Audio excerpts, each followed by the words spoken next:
Welcome, Wendy. Welcome, everyone. Good afternoon, everyone. I'm Jonathan from Generate, and welcome to this month's important webinar on the power of world-class teamwork.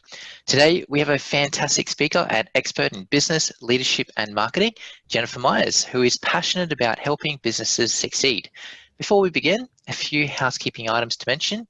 At the bottom of your screen, there is the Q&A button that will pop up the Q&A box where you can enter your questions, and Jennifer will address these questions towards the end of the webinar.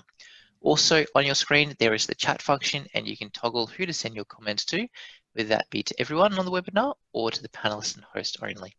Finally, we are recording this webinar, and if you would like a copy of this to share, please let us know via the chat and we can arrange this for you after the webinar. Now, without further ado, please welcome our speaker, Jennifer. Yay, thank you, John. I appreciate you. All right, team, let's jump into today's topic.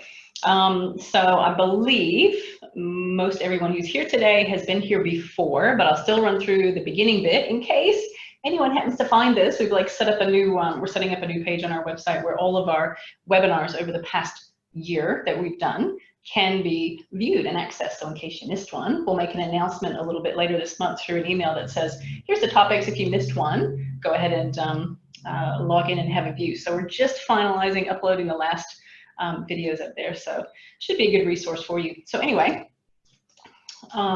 yep, we are Generate Business and Life Solutions. We specialize in working with service professionals in the medical community, right? So dental, medical, practice managers, dentists, doctors, and anesthesiologists, on the odd occasion a veterinarian, so it just depends on what your business is, but that's our sweet spot, and that's who we enjoy working with.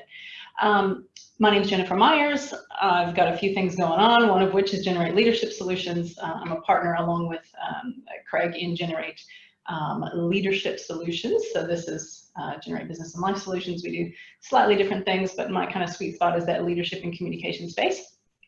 I work through the Venus Academy in New Zealand. So many of you who dial into these webinars are women from around the country. So if you're a practice manager or someone who's interested in getting out in the community and spreading the word about the great team that you have, then ask me about Venus Network. It's a wonderful way for female professionals to connect all over the country. We've got 800 members around the country who are there to help each other.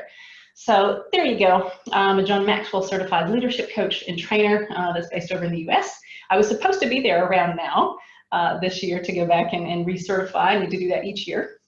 But obviously that was canceled due to what's been going on. So it's really disappointing because it's great to be involved in all the energy that I get when I'm there. So anyway, we've done a virtual conference. So I was able to attend that and get some great new content that I'll be rolling out to you guys over the next year. So it's exciting.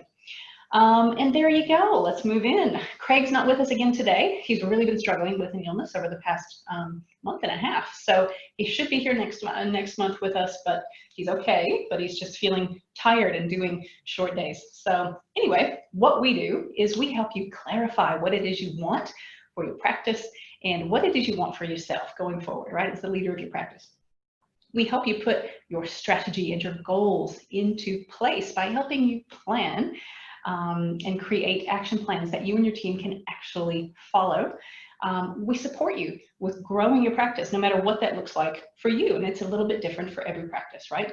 And we help you when it comes time to say, I'm done. I've done my dash here. I'd like to move somewhere else. I'd like to do something different. I'd like to maybe expand my practice. I mean, there's different things that you can do.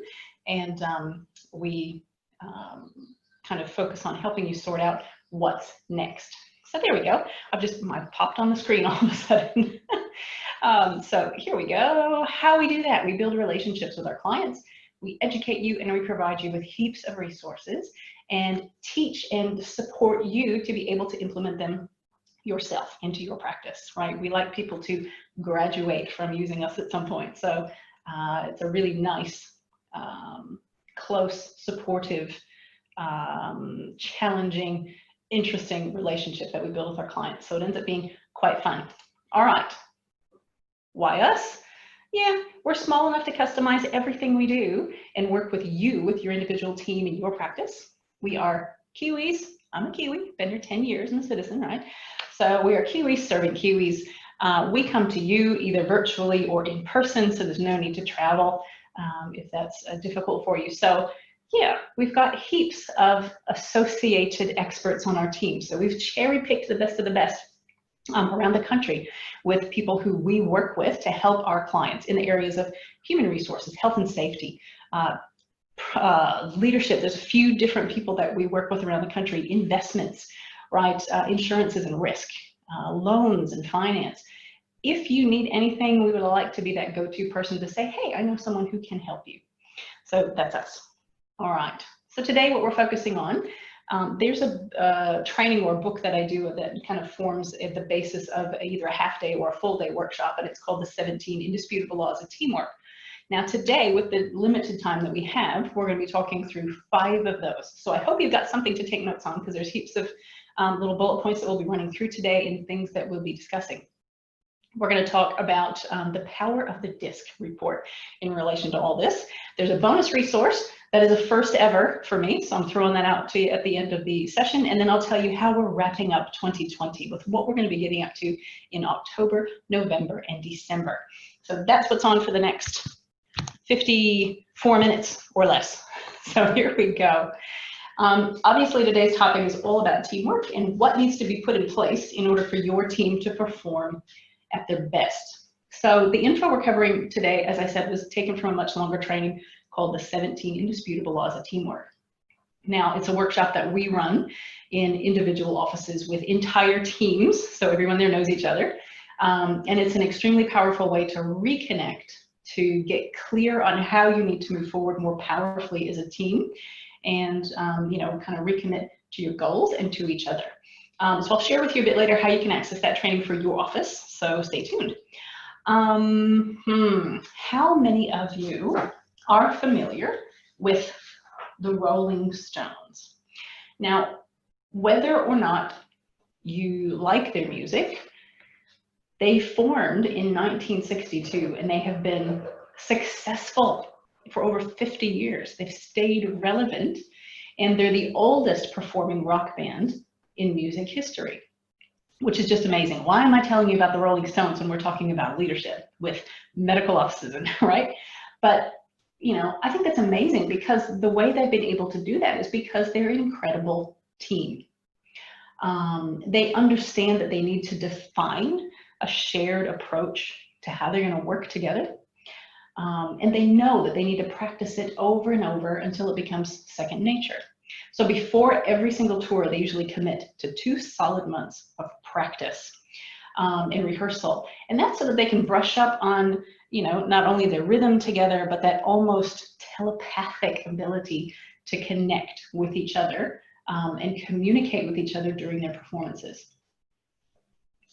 So while I cannot magically give you the ability to read each other's minds, we do have a bit of time today to provide you with some tips that are going to help you be more powerful and more effective as a team.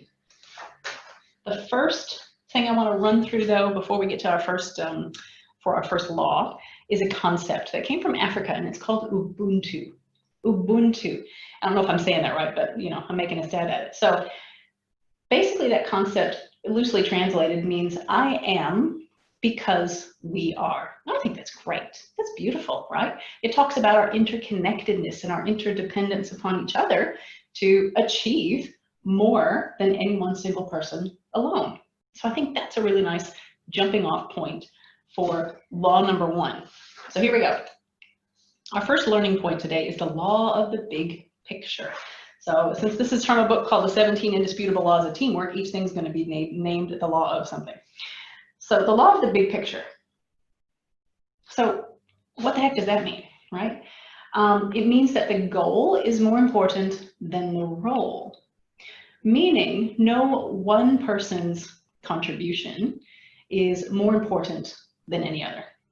Now, when we think back through the teams that we've worked with through our lifetimes, I'm certain that I am not the only one who can name an occasion where I've been part of a team where, you know, one particular person seems to feel that their contribution is indispensable, invaluable, right? And everybody else, yeah, they're just here for the ride, but it's all about me. So occasionally you run across that. Does that make for an effective team? Nope. That usually creates discord, miscommunication, hurt feelings, you name it. So having a team that keeps in mind the law of the big picture, that the goal is more important than the role. No one person is more important than another as we work towards achieving this objective or this goal, is key. So we must not only see the big picture as a team, but value it in order to achieve more. So, quick little check-in for you. How often do you, as the leader of your team, and I know most of you on the line today are either practitioners or practice managers, just looking at who's on the list, how often do you share the goal and the vision with your team? Can you and each of your team members confidently say that you sit at number 5, where each and every person on the team is crystal clear on what the goal is? And those goals are going to change, right? Every year, every quarter, every couple of years, whatever that might be for your practice and how you do your goal setting and your strategy. But is everyone crystal clear? Do you regularly remind people about it and point to it and talk about it in team meetings, at retreats, at appropriate times so that it stays top of mind with your team? If you can't say that you're a number 5, perhaps it's time to kind of regroup and invest time really clarifying your vision together as a team and clarifying where you want to go and what you want to achieve. And when we talk about goal setting, we can either set goals as a team, right? Create a shared vision, or the leadership team, practice manager, the owner, partners, can set a vision and then share that to the team. So you can do it a couple different ways, and each practice is going to be a bit different with how you set your goals. But if you can't say that you're sitting at 5, you need to do a bit of work on that, all right? So go back and invest a bit of time as a leadership team clarifying what those are and understanding how you're going to communicate them in a way that helps your team to value it. Why is it important, that your team buy into it? How can you share that vision in an inspiring way with your team such that they go, oh, that's cool, I can be a part of that, and I'm going to benefit if I make that happen, right? So how do you make the tie-in to get your team to buy in? Ooh, I didn't even plan that. That was like spontaneous rhyming. You guys are so lucky. So the next law that we have is called the law of the niche. Now, coming from the States, I would say niche, which is kind of funny, but the law of the niche. All players have a place where they add the most value. Even though I've been here in New Zealand for 10 years and I'm a Kiwi citizen and I've grown to love rugby and I'm learning about netball, American football, gridiron is still my favorite sport to watch. So I had to put a football picture here. I just love it. And the football season just started, by the way. I've got a special subscription that allows me to watch those games, but it's so weird because the stadiums are practically empty, but they're piping in crowd music. So yeah, it's odd. But anyway, what a weird year. What this law is all about is that everyone on the team has certain strengths that ideally they'll be using in their particular role. Now, for those of you who have taken up our offer previously of a DISC behavior profiling assessment, you'll know that the resulting 30-page report and debrief that you get with that reveals something called your power DISC. So your power DISC is one section of the report that covers your individual strengths as a leader or as a team member, right? So as part of a team. So let's look at what those are really quickly. What are those power DISC strengths? The first one is influencing. Now, this is the ability to influence others through being persuasive in presenting ideas and action plans. So these are great skills to have if you're presenting a treatment plan or getting the team on board with a new process or a new system. The second strength is directing. And that's pretty obvious, directing others with regard to what needs to be completed. Here's what we're doing, here's the plan, go do please, and here's why it's important. So that's directing. Processing is the third strength. So processing. And basically, processing is the ability to create a logical and effective process to get a task or a project completed. Who on your team at this moment is a good logical thinker, a good processor. The fourth one is detailing. Some people have the ability, and it drives me crazy because I'm not detail-oriented, but it's really important. They've got the ability of picking up mistakes or picking up things that just don't quite look right. The devil's advocate, that just fine, they read the fine print. So having someone like that on your team is really, really important. The fifth strength, or the fifth power disc strength, is relating. Wow, relators are people who have the ability to easily connect with someone, even if they've never met them before.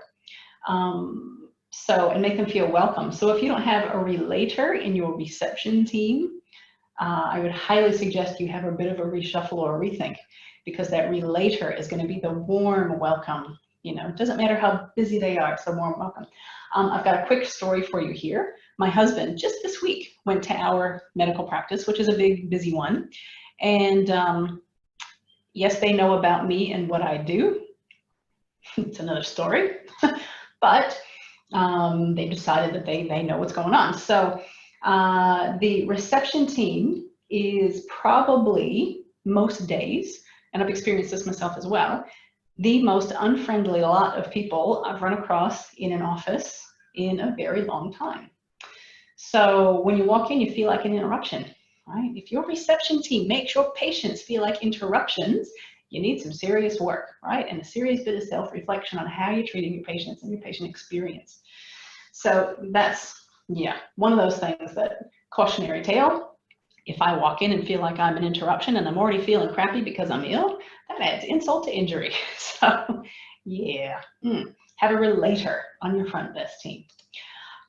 Persisting is that last power disc strength. And persisting is that natural stick to it, never say die, we can do this attitude. That some in your team might wish they had, but some just kind of naturally possess. A robust team is made up of folks that have each of these different strengths and bring them to the table for the benefit of the whole.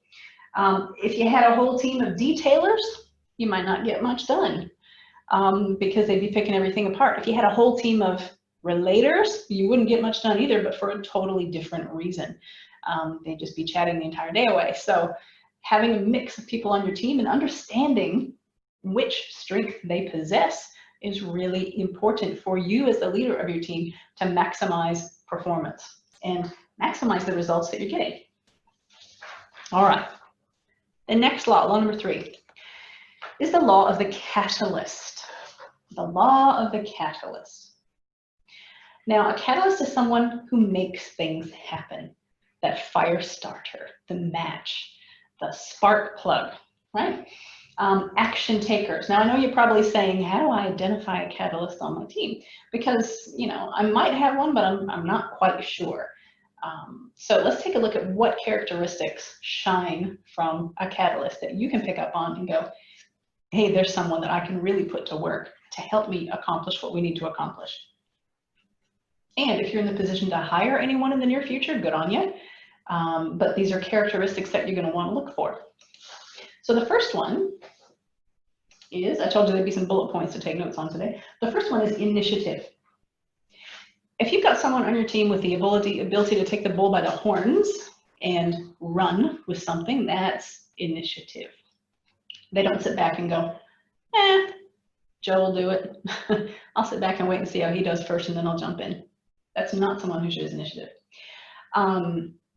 If you've got someone who can do more than just say yes and no, good morning, sure, thank you, how you doing? But they've got the ability to actually really communicate their thoughts and their feelings, that's a communicator, right? That's the sign of a catalyst. That's a really good ability to communicate. Such an important skill.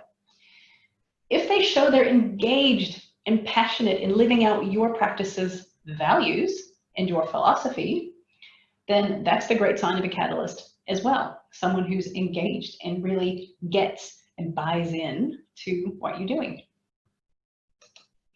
Catalysts know their strengths. We just talked about the power disc thing with, relating and influencing, etc. they know what their strengths are, those natural strengths that they bring to the table, and they're happy and they strive to work in those strengths as often as possible. If they're in a role that isn't maximizing those strengths, they'll speak up and they'll ask, hey, could I do this over here instead? Catalysts are willing to be held accountable and willing to hold others accountable. Now, this is a really tricky thing for most teams. Most teams feel uncomfortable, that I've worked with, feel uncomfortable discussing how they hold each other accountable for ensuring that things happen.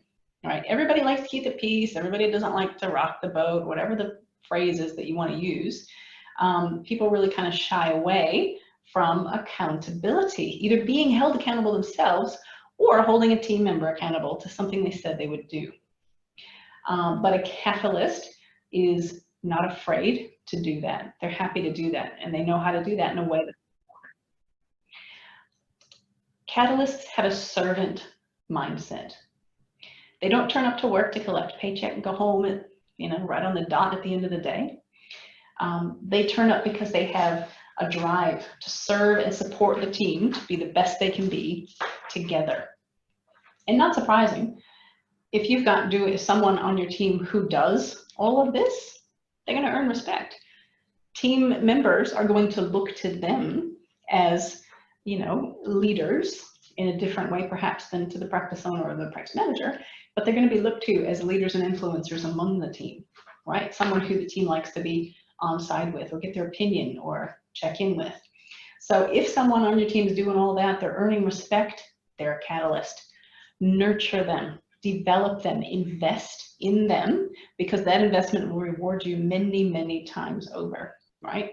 And yeah, what's your top strength? What I'd like to know, I want you guys to talk to me for just a second. Let me go over here. What is your top strength when you look at that list? Go to your chat function, if you would, please. I'm going to open it up. And open up your chat box and type into me what your strength is from that list. What are you strongest at, right? Is it your initiative, your ability to communicate, your passion? Do you know your strengths? Are you willing to be held accountable? Are you a servant leader? And have you earned respect, right? What is it for you?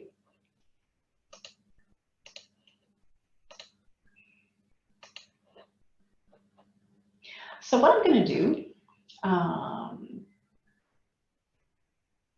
is kind of give you some things to think about in each of these areas, or in a couple of these areas, that can help you moving forward, right? So when you're communicating with your team and considering these strengths of a catalyst, some questions to ask yourself are, do you help others to take initiative, right? Are you, as the leader of your practice, helping others to take initiative? What are you willing to do to help the team become more accountable? So what are you willing to do to help the team become more accountable? How can you foster better communication among the team? And these are things for you to go away and do a bit of self-reflection on. But and what one thing, if implemented, would have the most impact on developing the strengths within your team? So I know those are kind of meaty questions, especially that last one, but I really want you to take some time at some point after this webinar. If we finish before 1, you'll have a few minutes to kind of sit down and reflect. But yeah, how can you foster these things within your team? Now, you want catalysts on your team. And if you're in a position of authority in your practice, I certainly hope that you are a catalyst within your team. If not, I'd set aside some time for self-reflection and say, all right, what am I doing here? I'm in a leadership role, but I'm not exhibiting these kinds of things. I'm not serving my team. What does that mean for me? What do I need to do to step up and perform, right? And become more effective. And during that self-reflection time, I think there are 3 questions that would be really helpful for you to consider. One is, if you're not exhibiting these kind of characteristics, if you're not a catalyst, even though you're a leader, the first question is, am I willing to grow myself? Am I willing to grow myself, learn, to develop personally and professionally? The second question is, am I willing to be coachable? Am I willing to be coachable? And the third question is, are you willing to stretch beyond what's comfortable and stop being complacent? I think so many, right? Complacency is the mediocrity is the enemy of achievement. Complacency is the enemy of achievement. So have you gotten complacent in your role as a leader of a team of unique individuals who need you at your best in order to perform? So the culture of being a world-class team really starts with you. Starts at the top. It starts with you as a leader. And if you're willing to grow, be coachable, and stretch, but you don't know how to do that, but you're willing, get in touch. That is what we do every single day of the week with our clients. So we're here to help, right? And you can be world-class, but it starts with you. So that's the characteristics of a catalyst and the law of the catalyst. The next law that we're going to cover, the next learning point, is the law of countability. Now, I know it's a weird word. It's not really a word, but we've made it a word, right? Teammates have to be able to count on each other. So they've built trust. When you can count on each other, you've built trust in each other. So I'm sure we've all worked within a team at some point in our lives where we didn't trust that things were going to get done. It could have been at uni when you had a group project due and you were the only one doing any of the work. It could have been at an early job where everybody knew there was that one person on the team that you could never delegate anything to because it would disappear into the black hole. And perhaps it's someone who you couldn't trust with information, right? Maybe you have somebody currently on your team who you can't trust with information. They like to gossip, they like to talk.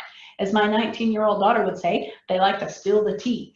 So yeah, I certainly trust that if you're a leader on your team, the owner, the practice manager, the admin team lead, right, that you've proven yourself trustworthy.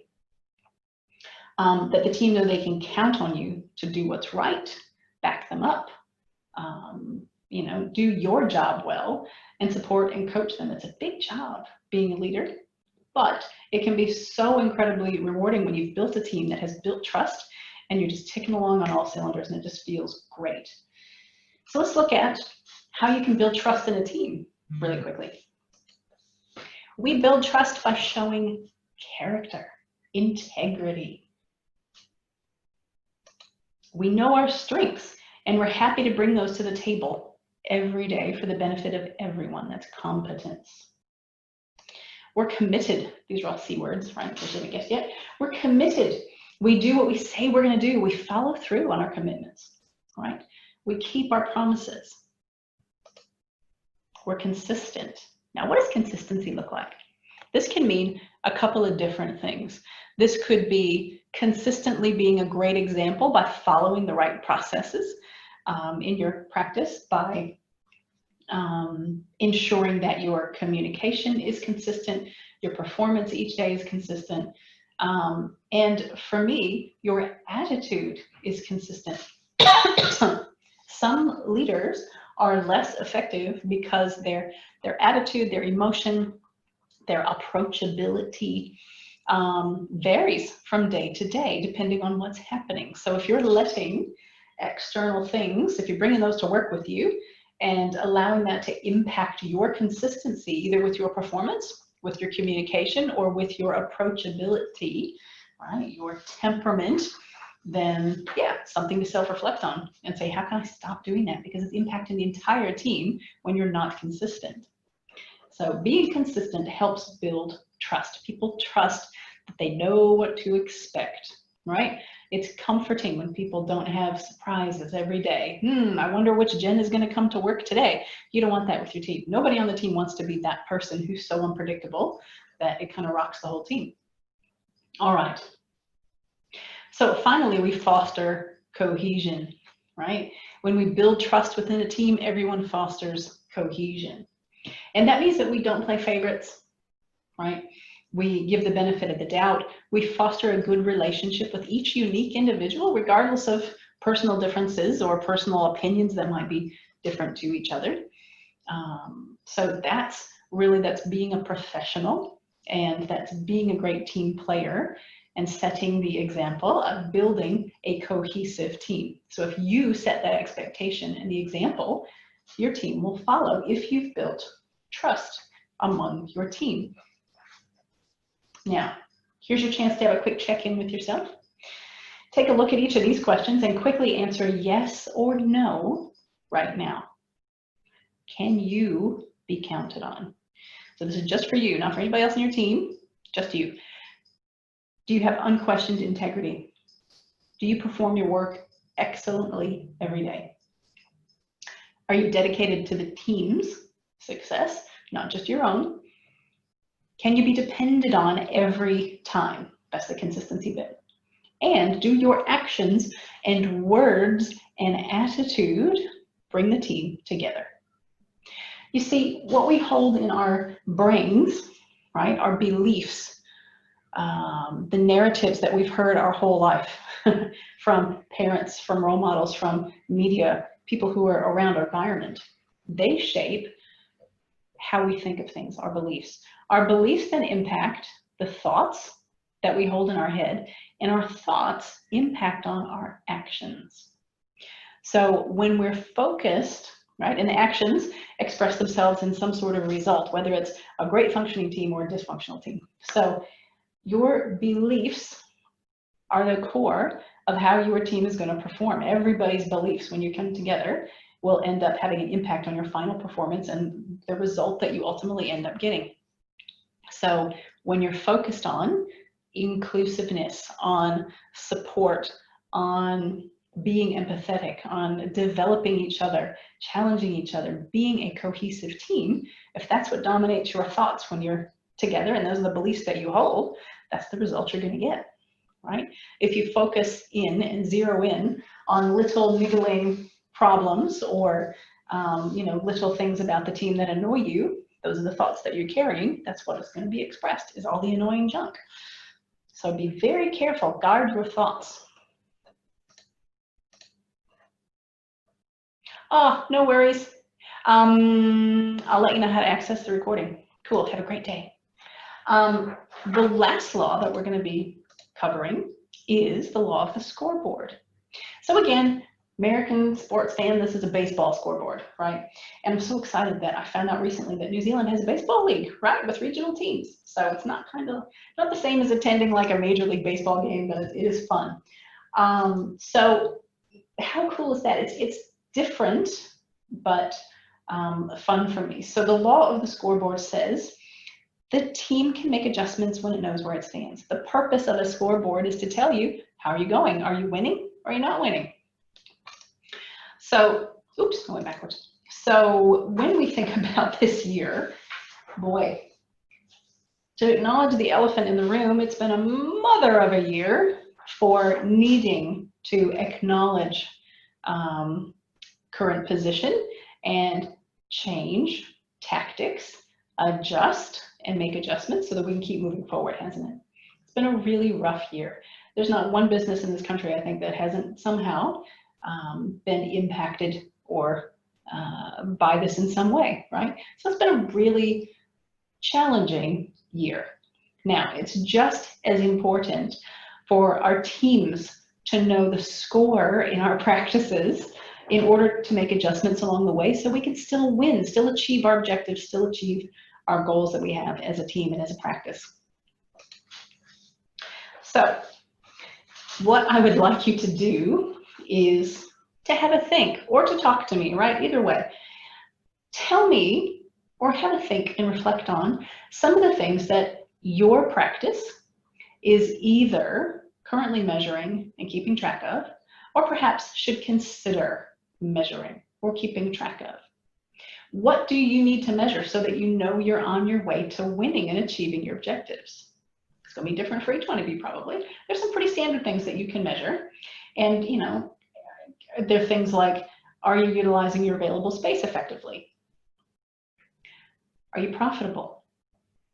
How many new patients are you bringing on each week, each month? How's your treatment plan acceptance going? That's where your influencers can have a big impact on your team, right? Are you containing costs and expenses Or are you, expending on dumb things that you're just not using, right? So cost containment. Professional development progress. How are you going on that? That's very important. Personal development program progress, the soft skills that are so important alongside the specific technological skills that you need to have. And in a dental practice, what % of your patients are there to see a hygienist? That's a great measure of how you're going, something that's pretty easy to measure. So when you think about the scoreboard, how are you keeping a scoreboard in your practice? And what are you measuring? Is everyone aware of everything that's being measured? And are you regularly revisiting where you're at so you can make adjustments when you need to in order to still hit the target, hit the goals, win the game, whatever you want to call it, achieve your objectives. So that's my last learning point for the day, which is the law of the scoreboard. Now, we've had so many folks the past few months take up our DISC offer, which is great. This is your personalized expanded DISC report. And we're going to continue to put it out there, I think, through the rest of this year. So I'll tell you in a minute how you can access that, because it really fits into understanding your team and understanding yourself. So I'll talk about that in just a second. What I want you to do, and I've mentioned this earlier, what I really want you to do after this webinar is set aside some time for self-reflection. Self-reflection is so invaluable, but I think it's one of those things that we say, oh, I'll set aside some time to think in the future. I'll do that next week, right? I'll book in an hour for myself so I can sit down and plan and strategize. What happens is that urgent tasks get booked over that time, and we never end up honoring that for ourselves. So setting aside thinking time, use your brain, have it work for you and your team, right? It's so important. We're busy, I get it. But don't let busyness stand in the way of you moving forward with power and taking your team forward. And when you can reflect with the help of a tool that can provide really profound insight, it's even better. So this is what we've been offering the past couple of months. I'm going to continue to offer it. It's your personalized DISC profile. It is it takes 10 minutes, literally takes you 10 minutes to do this assessment online in your own time or over lunch. You're going to have time at the end of this session today, so book one in and get it done. Your 30-page extended DISC talks about your unique strengths, your unique challenges, and you're also going to understand your power DISC, that thing I talked about, relating, detailing, processing, influencing. You're going to find out what you are. And if you do this for your team, you're going to find out what everyone on your team is so that you can move forward more powerfully. So you're also going to have information about how to communicate with people who don't think just like you, whose brains don't work just like yours does in your practice. So it's such a valuable tool when you're leading a team of unique individuals. It gives you insight into how to maximize their engagement and their performance.